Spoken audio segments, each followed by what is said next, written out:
Good evening or afternoon. I'm Bob Navarre. I'm president of Long Cove Club. And I welcome everybody for coming today for this town hall. Today we're going to talk about a couple things. We're going to talk about where we are right now with the referendums and then a couple other things that are going on. The reason we got here because at the March, a little loud, at the March Board of Directors meeting, the board unanimously approved and voted to approve the bringing two referendum items to the membership. One is the Golf Teaching Center, and the other is a renovation of the golf practice area. Today's town hall is to discuss these referendum items. We have posted some videos that if you've not had a chance, you can see them. They were done by Rob and Bob describing these referendums. And also, in the lobby, in the old real estate office, there are some videos and there's also some mock-ups. They'll give you a pretty good idea as to what we're talking about today. At the end of the presentation, we'll take questions concerning the referendum items. After those questions are done, we'll take questions on anything else the membership would like us to talk about. Before we begin, when you entered, as you walked in, you could see what we had was a poster, and that poster gives the mission statement, it talks about the values, and it talks about our vision. I assure you that the board has taken this guidance very seriously and used this as a basis to perform and to put together these referendums. The Golf Teaching Center and the renovation of the practice area are both member-driven. They began in golf and greens, and they're identified in the 2018 member survey as members areas that they decided we had a need. These two projects are to enhance members' experience and to add value to the membership. I'm going to ask you today, and I'll ask you later, to vote for both of these referendums on behalf of both the board and the members who participated in putting these referendums together. Before we begin the presentation, though, I think it's important to talk about one thing. As you know, we sent a letter out earlier this year, and we spoke about what else the board is planning to bring to referendum this year. These two items we had presented. We also talked about outdoor dining and the leisure path. During the recent information sessions, it became apparent and obvious to us that the scope of these projects may need to change. Outdoor dining is a great idea, but as we talked about with people, they were interested in casual dining and other outdoor options, including a bar. Therefore, we're going to spend a little bit more time, do some more interviews, and come up with a program for the dining options. In addition, with the leisure path, kind of the same thing. We looked at the construction, what the projects were and the projections. And what we may end up doing is talking about just doing the first mile and 2/10, and then think about doing the rest of it at some time in the future when we address Long Cove Drive issues. The board is committed, as we had said before, to have these projects brought to you in 2021. But we're not going to bring them to you, again, as we promised you, until we were convinced that we had done our due diligence and the projects were ready to be brought to you. I expect, or suspect, that these will probably come to you as one referendum with different items that you can vote on individually. So again, I ask you to vote a yes for both the Golf Teaching Center and the renovation of the golf teaching area. And these referendums will come out tomorrow. Thanks for listening to us today. What we're going to do now is, throughout the course, Bob Patton, Rob Stokey, and Frederick Delgadio are going to talk. And at the end, we'll take the questions concerning the referendum, and then the board will be available to answer any of the questions that might come up. Thank you. Bob?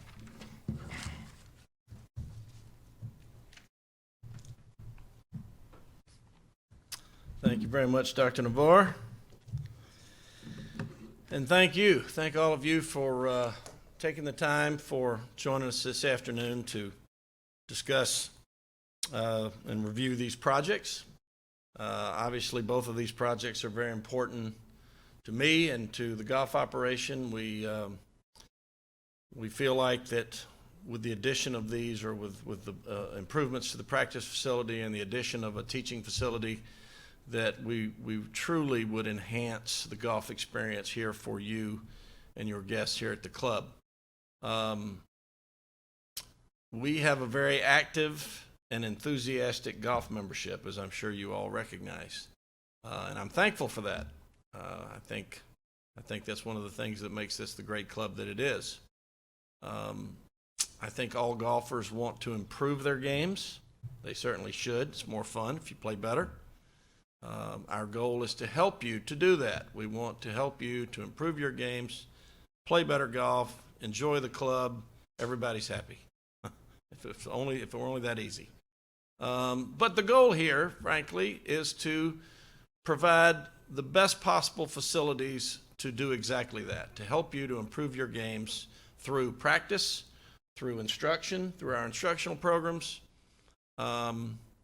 Hopefully you have the motivation. We don't have to provide the motivation. So with that, we'll start with talking about the teaching facility. The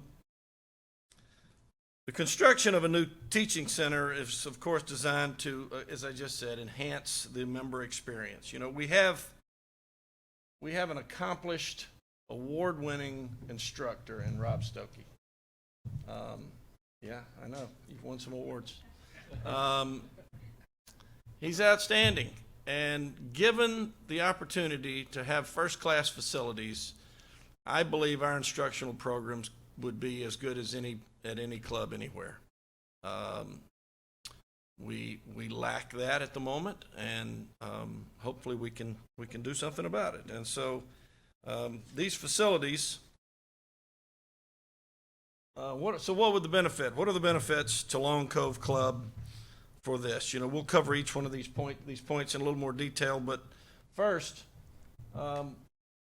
is really what we hope, what motivates all of us in our decision making for any decision. We want to improve the overall golf experience for our members and guests. That's the primary goal. We want to provide members a state-of-the-art club fitting experience, very important part of the game. Having equipment that fits you properly with the technology that's available today, it really can make a difference. And being able to provide that, I think, is, again, part of our goal to help you with your golf games. An interesting element of this is allowing the membership the opportunity to use golf simulation. Simulators are becoming more and more popular. They're also very effective. People think of them more often as toys to play different golf courses in bad weather.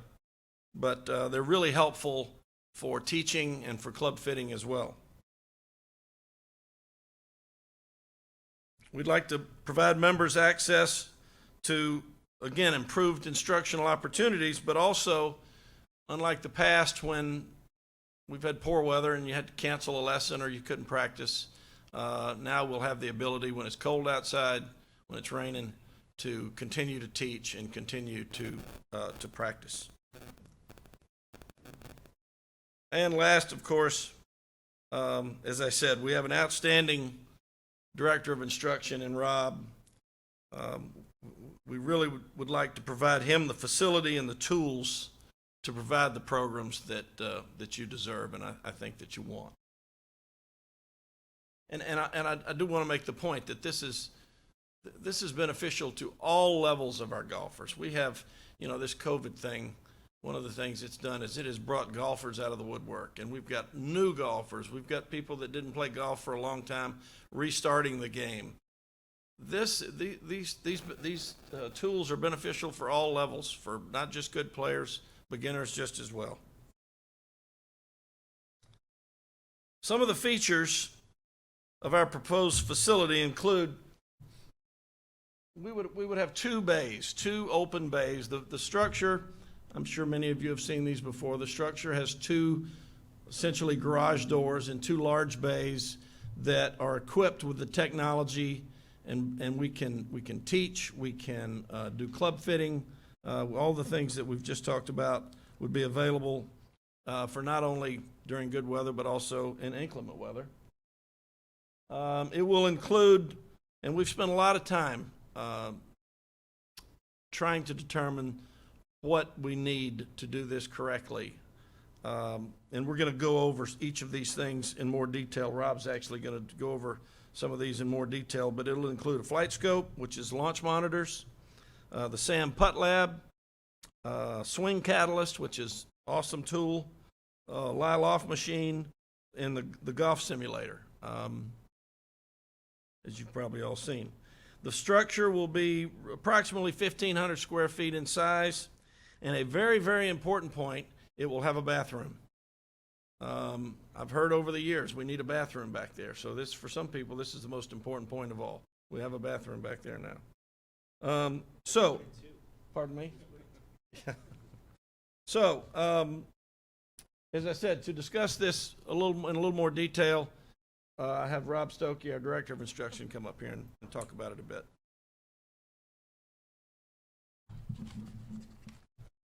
Let me just leave that right.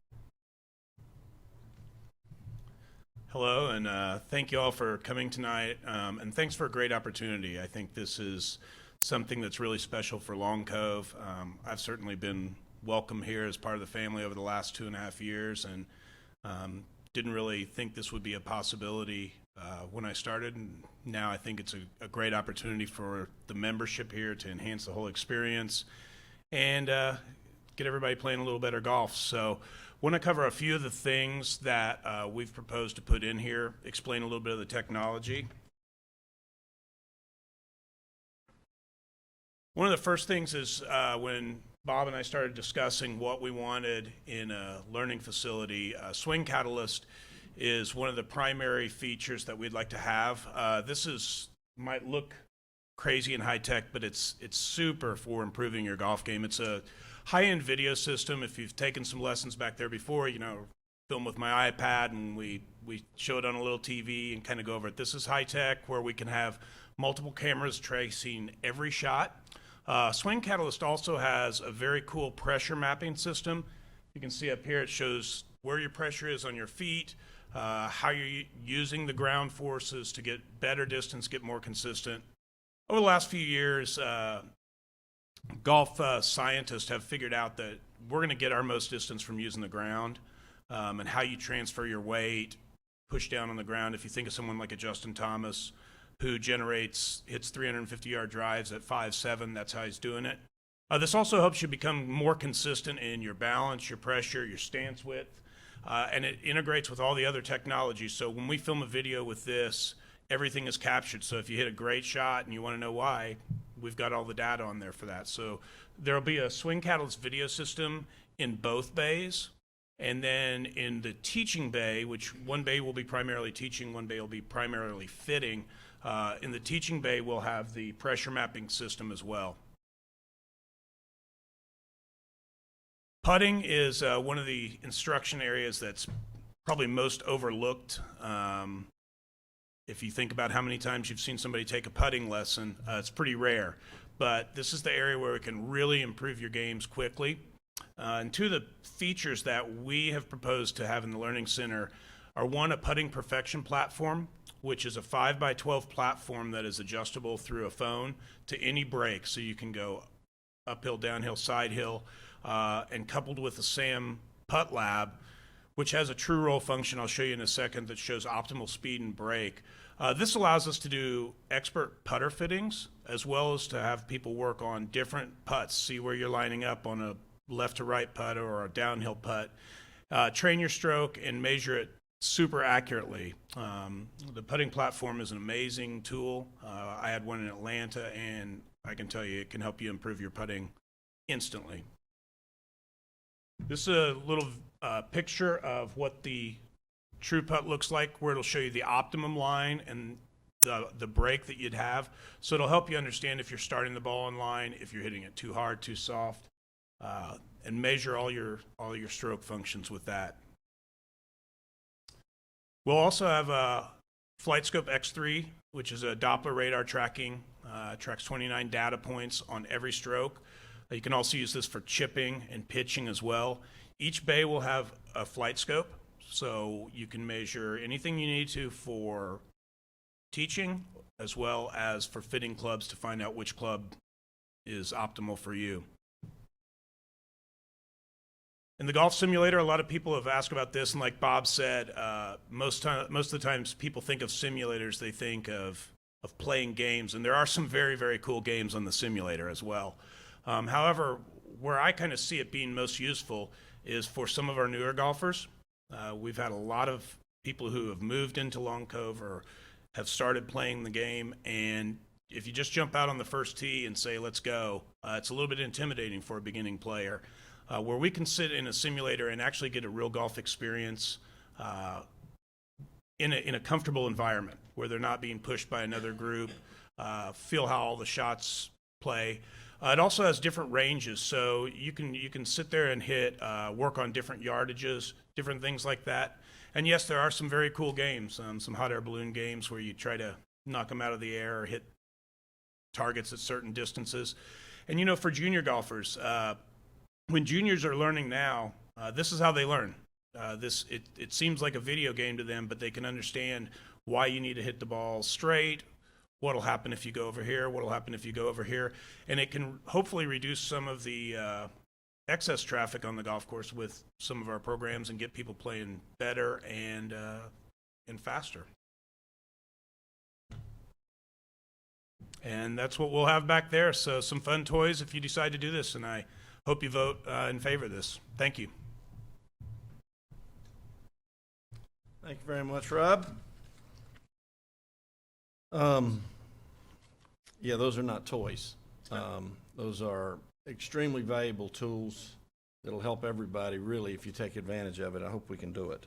But along with that, our hope is to make some improvements to our practice area. You know, the primary purpose to improve our practice facility is to make it better for you and for your guests. Over the years, we have expanded our practice facility, and we are now to the point where we just simply cannot make it any larger. But we can improve it and make it better and make it more functional, and that's one of the goals here. You know, in the survey that we did, and somebody correct me if I'm wrong, I'm not sure if I got this exactly right, but in 2018, when we did the major club survey, I think the practice facilities were the most used amenities at the club. Is that accurate? And you know, we tend to talk about golf clubs in terms of rounds played. You know, we played almost 35,000 rounds last year. You're talking to other clubs. One thing that's not measured is the use of our practice facilities. On most any day, at most any time, there are multiple people out there hitting balls, working on their games, which is fantastic. It's what we want. But frankly, we don't have a big enough facility to accommodate the level of activity that we experience. And that's unfortunate, but it is what it is. So we want to improve it. We want to make it better. An outline of the benefits would be to increase the functional tee space. Again, we can't make it larger, but we can make it better, and I'll more on that in a moment. We can, with the addition of an artificial tee, it will help us to have a better quality turf, particularly in the cooler months when the grass is not actively growing. That would provide an alternative even in the summer months when we get the big storms coming through and we have to close the range or it's just too wet. It gives us another option. And another benefit is one thing that we've heard regularly is for people who practice very seriously, they like to see the ball land, and you can't see the ball land always. Our targets are very big. In fact, the reality is, over the years when we've done work on the golf course, excuse me, and we've had spoils, we've piled them up and used them to create some of these target areas, and they've just gotten too big. So we're going to try to soften them just a bit and make them a little bit better.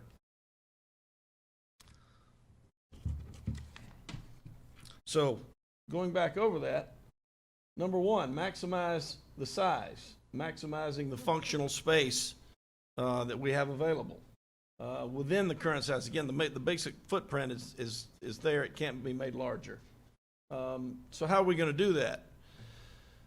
Currently, our practice tee is surface drained. It has no drainage, internal drainage. So there has to be a slope, particularly off the front, but it falls off at the back, it falls off at the front.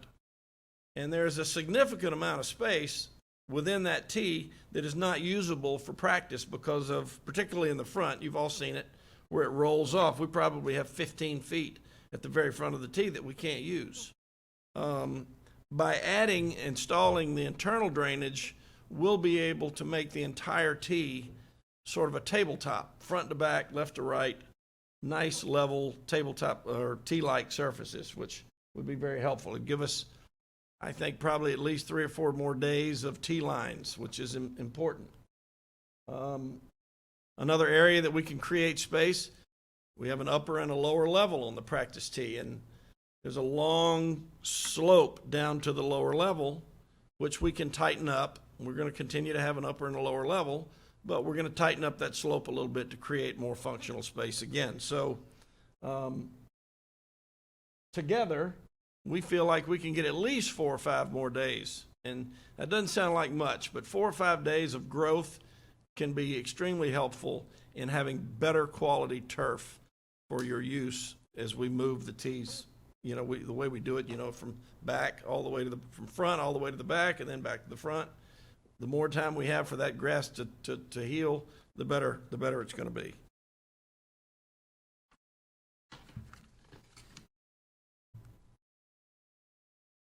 Improve the target areas. You know, as I said, this is a pretty simple one, really. Our targets have gotten a little bit big. We're just going to soften them. We're going to round them up a little bit, soften them a bit so that balls can be more visible when they are struck and land beyond the targets. It's going to be good from both ends, from the teaching end as well as from the main end of the tee. Rebuild the practice bunker. I'm guessing most of you don't even know that we have a practice bunker back there. We do. It's not very functional. It has not been maintained, and it does not provide an accurate feel of what it is to play a bunker shot on the golf course. We obviously have fairway bunkers all over the golf course. We need a place to practice fairway bunker shots and to teach how to play fairway bunker shots. Also, we don't have a good spot back there to teach greenside bunker shots. So the hope with rebuilding the practice bunker back there is to design it in such a way that you can play fairway shots in one direction or you can play more of a greenside bunker shot in another. We want to replicate as much as we can the conditions that you find on the golf course. Expand the tee at the end of the range. We need all the tee space that we can get. We've got some room as you're facing the tee from this end to the left. There's some space there, and we intend to build a tee there that would be roughly 60 feet, maybe 60 by 20 feet. That's going to give us another 6 or 8 spaces, which we could use for clinics. When Rob's teaching, if he has a big clinic, it gives him more room. If we have shotgun start tournaments with big crowds, we can send people down there to the other end as well. It's an auxiliary tee that would be helpful for us in a number of ways. And last, very important, the installation of an artificial tee surface. This would go at the very back edge of the main tee, right up close to the cart path. The new artificial tee surfaces are outstanding. Many of you that have been here for a while may remember that we've had an artificial tee in the past. It didn't work. It was not popular. It didn't drain well. We put it in the wrong place. It just was not popular. Excuse me. And so we ended up tearing it out. The ones that are available today are so much better. They're better looking. These are good indication of what we're talking about. They have pads that you hit from rather than just one long uniform surface. If one of these pads gets worn out, we can replace the one pad. We don't have to replace the whole thing. But why do we want an artificial tee? I mean, some people just instinctively don't like the idea. It does two things for us primarily. One's very obvious. When we have a lot of rain, we've had storms, the practice tee is sopping wet. It's an easy thing to use the artificial surface. It just provides us an option. The tee itself would be about 130 feet. We'll get roughly 12 or 13 stations in that space.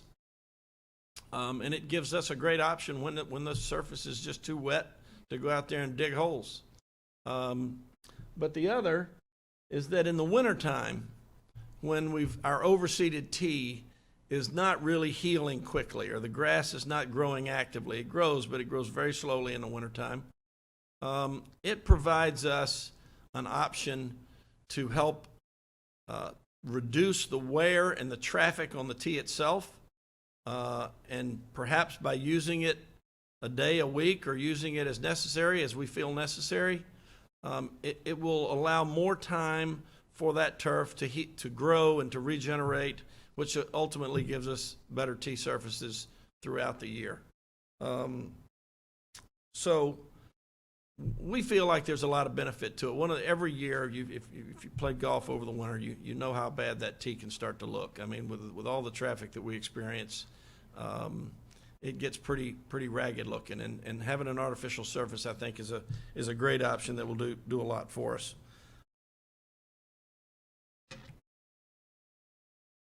What do I do here? There we go. Thank you very much for your time. I hope I've explained it to your satisfaction. If you have questions, of course, we're going to be answering questions here in a bit. So thank you very much. We appreciate your support. Wow, I got a hand. You did get it. That's impressive. Hello, everyone. Thank you for coming. For those I haven't met, I'm Fred Delgadio. I'm currently lucky enough to be the Golf and Greens Chair. I've got 3 more slides to go through before we get to the Q&A, which is actually my role here today. Bob mentioned we don't really have numbers on the practice area. Well, I made some up. These are unverified, so bear with me. I hope my math is correct, by the way. There are on an average day, depending on which part of the range you're on, there are about 15 stations across. Each station has 2 trays. We call them pyramids. Each pyramid has 140 balls. I checked with the guys up front. They refill the pyramids 3 times a day. In one day, that means 12,600 golf balls are hit. In one day, the number of divots, some intentional, some not intentional. If you take 80% as the amount of people who are not hitting driver, is 10,000, a little over 10,000 divots. In a week, that's a little over 60,000 divots. In a month, 262,000 divots. Right there in my mind, and again, check my math, is the reason why we need to do work at the practice area. Teaching facility. Slide number 2. I said I had 3. I'm just going to go through these. You've already heard a lot of details, and if you got more questions, I'm sure Rob and Bob can answer them much better than I do. But I'll tell you for certain that I have used some of this equipment, and it is truly, truly beneficial to your golf game. It has helped me with putting. It has helped me with full swing. It has helped me with short game. Most importantly, very importantly, when you use this equipment, when you miss a shot, I could now throw my club 20 yards further and a lot straighter. All right, my last slide, and this is the important one everyone's waiting for. How much is this going to cost? Well, and when is it going to happen? The teaching center right now is at $525,000. We're looking to start it end of June. It'll run for 12 weeks. Practice area right now with contingency is $211,000. We're looking to start it in July, and end it in August. It's going to run 8 weeks. By the way, we're looking to take advantage of the 3-week downtime in this scenario, which is why we picked those dates. The total, 736. We are still pending permits. God help us, Hilton Head.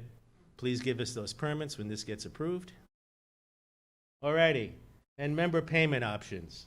You can read it. I don't necessarily need to read this for you, but the Golf Teaching Center, we have single pay options as well as annual payment option per member at 4% interest. Golf Teaching Center, again, is a separate proposal from practice area 921-151. Practice area improvements 370 versus 61. Totals 1291 if both get approved, and 212 for the annual option. I did want to also mention for the practice area, one of the things that we could potentially do is when we have frost days. I think we had 17 frost delays last year. So that would be an opportunity to use to keep the range open and use the mats. All righty. So let's start the Q&A. We have people chiming in over the internet. I'd ask if you have a question, address anyone in the panel. I'm kind of emceeing the rest of this presentation today. Please come on up to the microphone. We are videoing everything. Thank you. A question and a comment. Okay. Please identify yourself when you come up. We got you on video, and hopefully you'll get the answer you require. Any questions in the room before I go to the internet?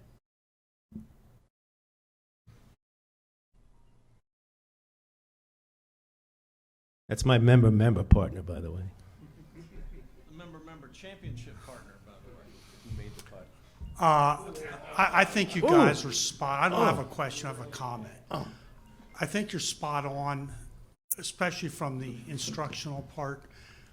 We talk about the benefit it can have for us today, but quite frankly, the game of golf and clubs like ours have been searching to stay relevant for a decade or so.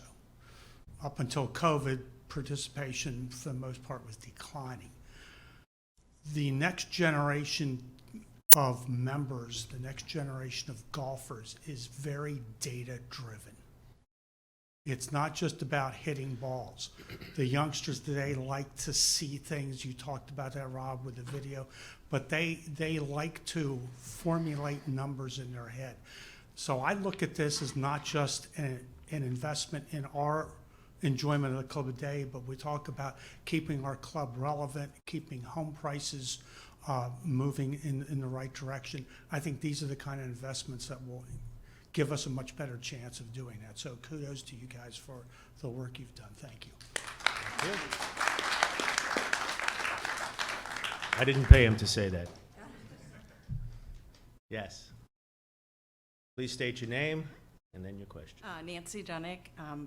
I'm not a golfer. I've tried. I may still try again. But when it started, it was $275 as a placeholder, and now we're at the $525. And I'm just trying to understand the building. Can you kind of walk me through what's inside the building? We've got 2 garage door openings, all the equipment that's priced out at about $100,000, and a restroom. What else is in there that makes the building cost so high? You want to take that one?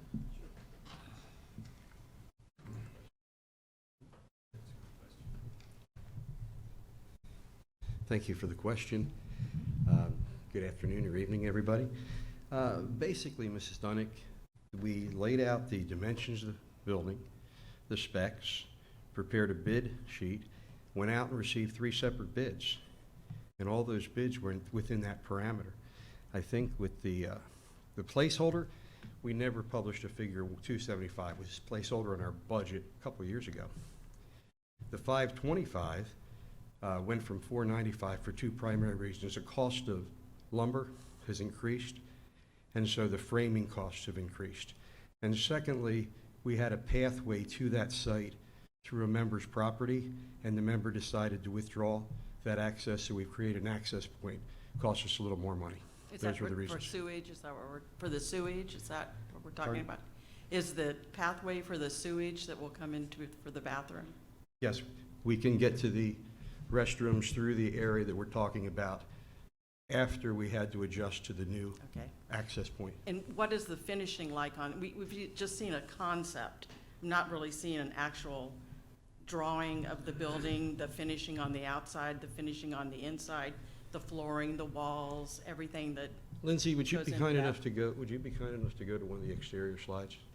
Thank you.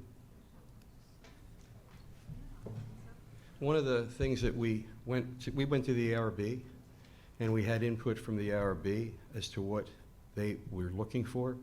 And so from the standpoint of the exterior, we wanted to try to simulate some of the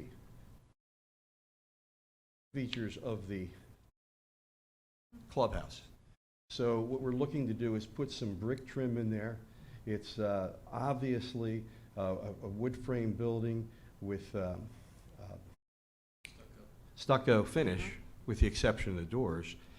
And this is the front view that you'd have from the range. If you go to the side view, you can see that we used the brick for the pavers. We've used the brick. The primary visibility point, frankly, of this building and the presentation we're trying to create is a porch-like atmosphere, almost an Augusta-like porch-like atmosphere. So we'd use the brick trim in consideration of the request made by the ARB to try to simulate this building. And we would also like to have that landscaping that you see, the high landscaping, the trees, that's exactly what is there. That's been photoshopped in to demonstrate exactly what is there. That is what it would look like. And then we'll have some low-level landscape around there to soften it up. In terms of the interior finishes, it's not going to be like a home, but the floor surface is going to be an artificial surface, an artificial simulated grass surface. The rest of it is pretty much what I would call a commercial presentation. and it's kind of a one stall bathroom, or are there two stalls, or There's just a singular bathroom. singular bathroom? Okay, it just seemed kind of high for basically, it's not a home. I mean, it's gonna look like a home from the outside because it will be beautiful, built to ARB standards. But when you look at the cost of building, you're usually considering, kitchens and more bathrooms and other things that are built in. So it just seems a little bit high on the building cost. No, and the other thing is that there's a slab that has to be removed that exists there now. There's a building that has to be demoed that exists there now. We have to add some fill in order to get it to the proper height. We have to conform to the new floodplain zones. There are ancillary costs that are more than figuring just the cost of the building, but it's a great question. I hope I've helped with the All right, answer. thank you. Thank you. And you got to see part of the presentation backwards at that same time. Any more questions from the audience?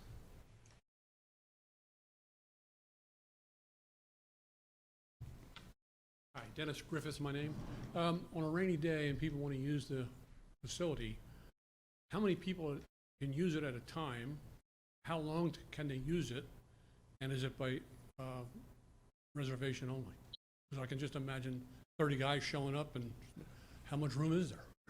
Well, I'm gonna do this. Go. We have 2 bays. You want to come up here so you're on video? That's what I live for. Well, Dennis, we have 2 bays. Right. And instruction, fitting, appointments obviously take priority. But if we have an open bay available, members welcome to come use it. I think the only way that we could do that is first come, first serve. We would certainly want to limit it to a certain amount of time. I think we would probably limit it to an hour, just to try to be fair. I mean, but if you've got 20 or 30 people that are hoping to use it, I hate to say it, but some people are going to probably be disappointed. But we've got 2 bays, two spots. So it's not a free for all, but we want to try to be fair about it.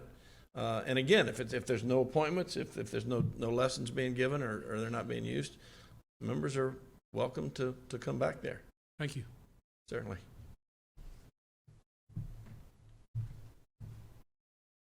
John, you had one?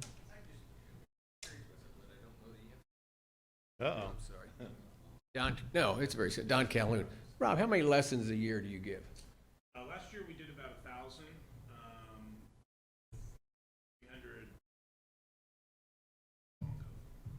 300 different. That's a lot, isn't it? I mean, if Sorry? you, have you ever been any place where you gave more than that? That seems like an awful lot. It ought to be 1,001, I should know.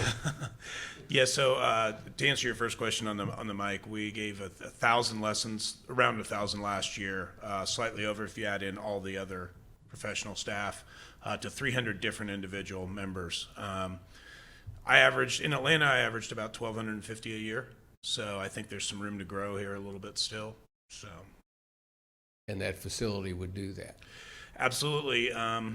When you look at a rainy day, or we had some severely cold weather this year, those are pretty much lost days. There's a few people who throw on a rain jacket out there, but in the inclement weather, you really lose any aspect of technology.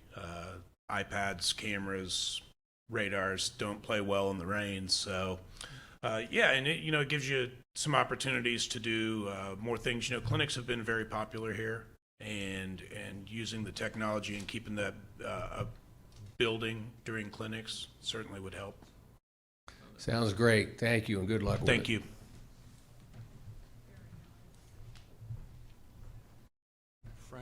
Frank Russo. I was here when the current building was put in place. And I don't know how many of you are aware of this, but the only way that that building was approved by the town of Hilton Head was to call it a storage closet. The reason they couldn't get a permit to use it for anything else was because it didn't have a restroom or any plumbing. So it's an embarrassment. You include the price of demolition in that number? And as we know, demolition's not cheap. So I don't believe if you study the cost per square foot of building these days, including the demolition and the other facets of the building, that it's overpriced, and we should welcome the opportunity to have it. Thank you, Frank. Again, check my math, but we believe it's about $35 a square foot. All in. I'm sorry. What's the number you showed me? 300 square foot. Okay. 300 a square foot. I was off by an order of magnitude. Maybe you shouldn't trust my divot numbers. I'm not the treasurer. I'm not the treasurer, yes, thank you. It's nice being up here, let me tell you. Bunch of comedians. Yes, sir.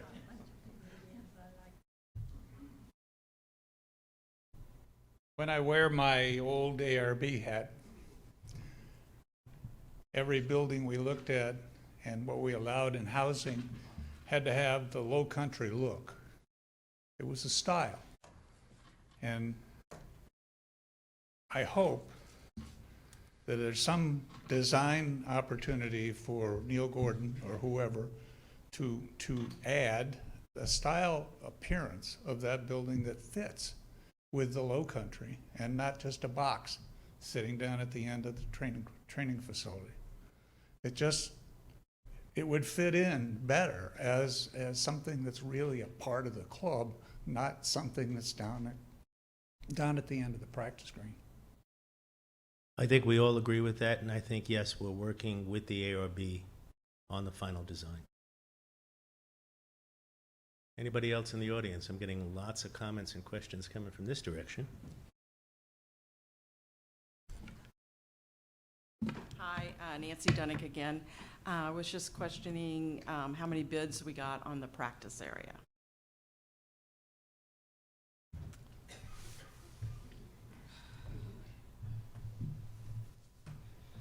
Typically, we get 3 bids. Right. But when it comes to golf course construction work, in our golf course design, we have professional partners that we've used for years. In the case of the design component, we work with Bobby Weed and his design organization. And in terms of construction, we work with Alan McCurrick and his organization. To tell you the truth, I'd be very, very hard pressed to get 3 bids on a project of that size and scope. It's a very, very, very small project. We worked with Alan McCurrick on this. We've worked with Bobby on this, but we do not have 3 bids for the work that's done on the range. We work with McCurrick as our partner in that regard. So that would not be within the policy manual of the 3 bids for that price range?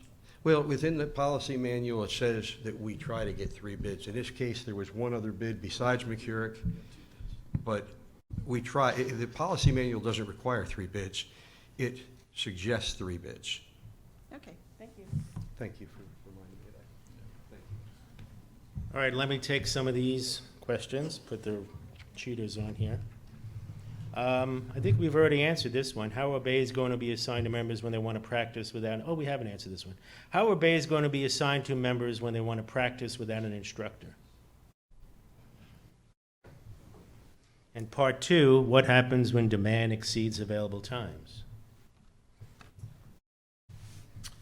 It's kind of like making a tea time.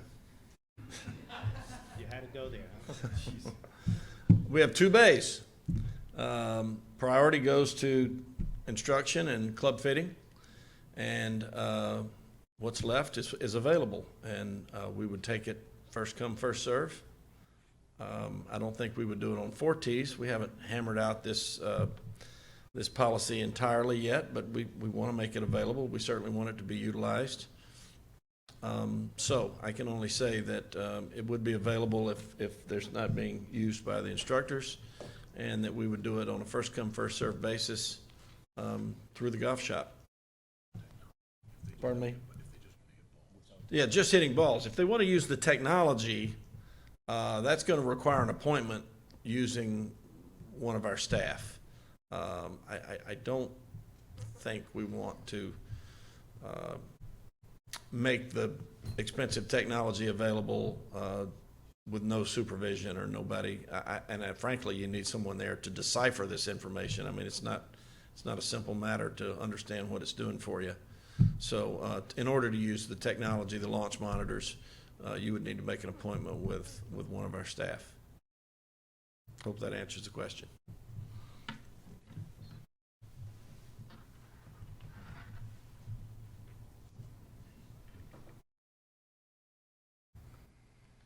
Similar question, I think we've answered it. How are we going to schedule?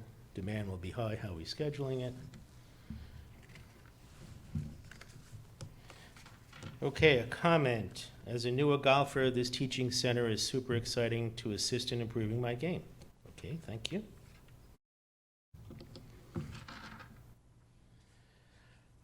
Couldn't you use 4 Ts to schedule member times based on availability? I think we've answered that one as well. I think we're just going to call into the pro shop. I mean, potentially 4 Ts. Do we plan to offer instruction and access to non-members?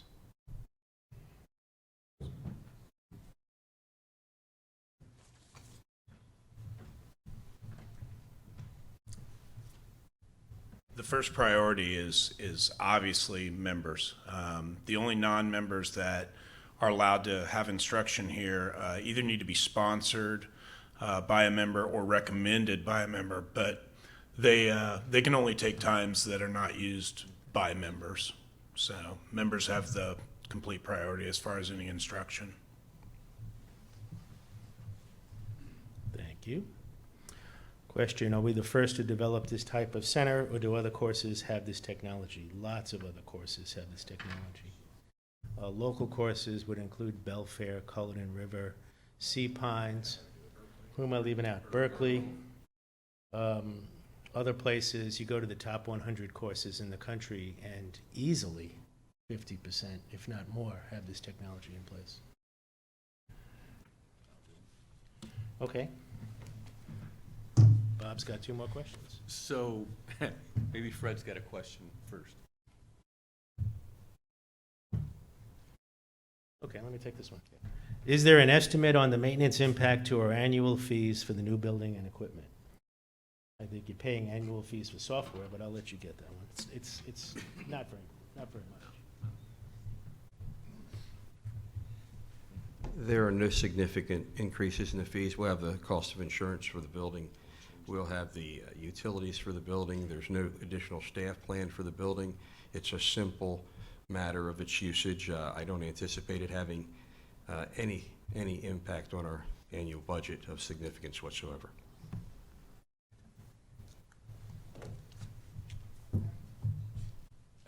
I'm going Bob, go. to do this.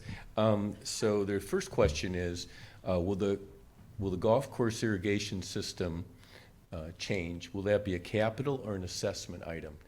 I think at the last, if you notice what we did in the last time, is what the board did for this. Instead of doing a capital assessment over time, what we're doing is doing an assessment. And at this point, what we're going to do, it's going to be an assessment item. So in other words, we're going to tell you what it's going to be and how much it's going to cost. We're not going to put the money aside like has been done in the past in some cases. So it's going to be an assessment for the irrigation system. The second question is, why is this not a capital expenditure planning? If you remember that's what we told the membership is what we were going to do. What we're going to do is we're going to ask you to pay for what you can see in front of you. When this was all talked about a couple years ago, if you remember, there was a lot of questions about, well, what am I paying for? We're saving this money, we don't even know what we're doing. So what the board decided is we're going to do is we're going to tell you what it is, we're going to tell you how much it costs, and then you're going to pay for it. And the other question was, can the payments made over 2 years instead of 7 years? I think that and here Jim Davis is not here today, so I'm kind of speaking for him at this point, but I think we can certainly make adjustments. If you want to pay it over 2 years instead of 7 years, that can certainly be done. Thank you, Bob. One more internet question. I can answer this one. Will there be a charge for use of the simulator? No. How's that? Any other questions from the audience?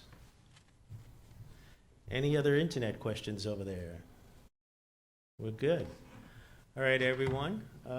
Thank you all for coming. We appreciate your time and attention. If you have any questions, and please ask any one of us on this panel. Thanks, Bob.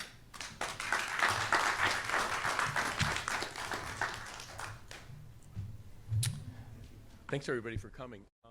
What we said we would do at this point is we'll now just open it up for a plain old-fashioned town hall. So if anybody has any questions that they want to ask, the board is here. We'll be happy to answer any questions that you might have. We ask for the same thing, though. If you're going to come up, please just identify yourself.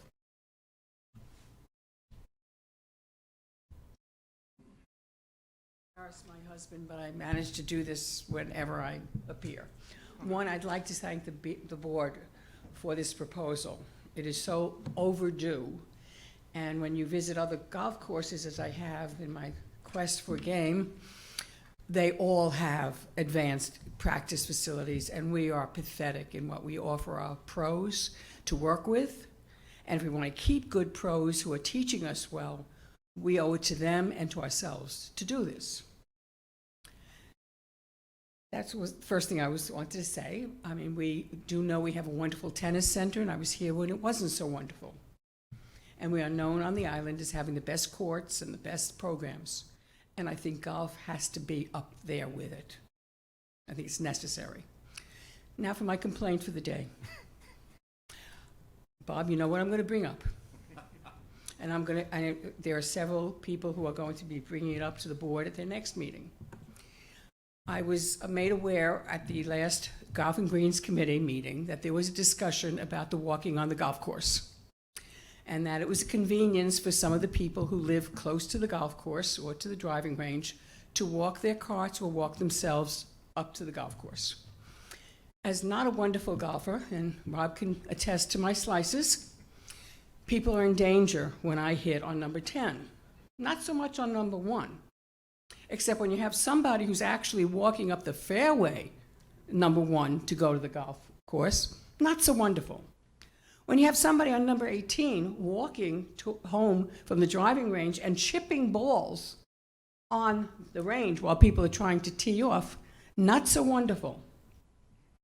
The discussion at the Golf and Greens Committee admitted that this was a convenience.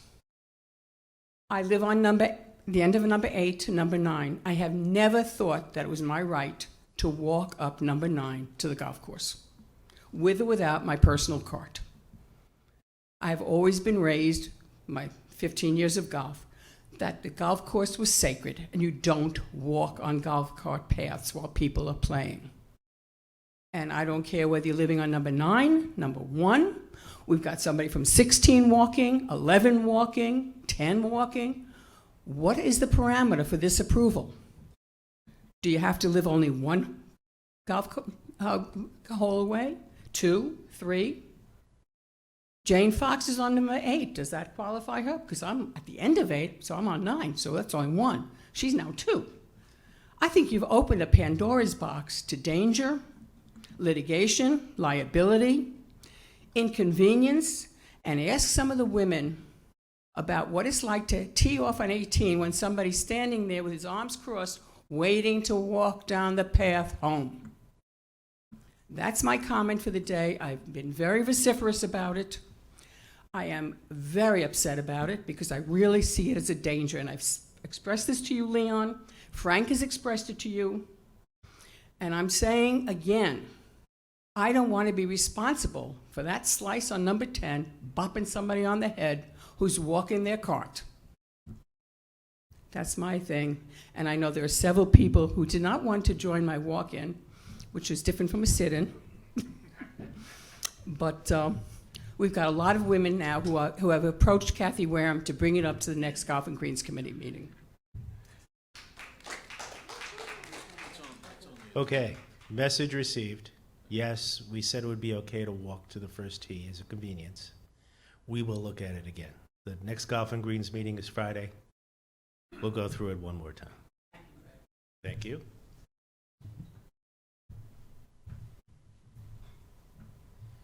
I love town hall meetings. Yeah, I mean, I do. Better get it out here in front than talk about it behind everybody's back. You know, that's the way it should be.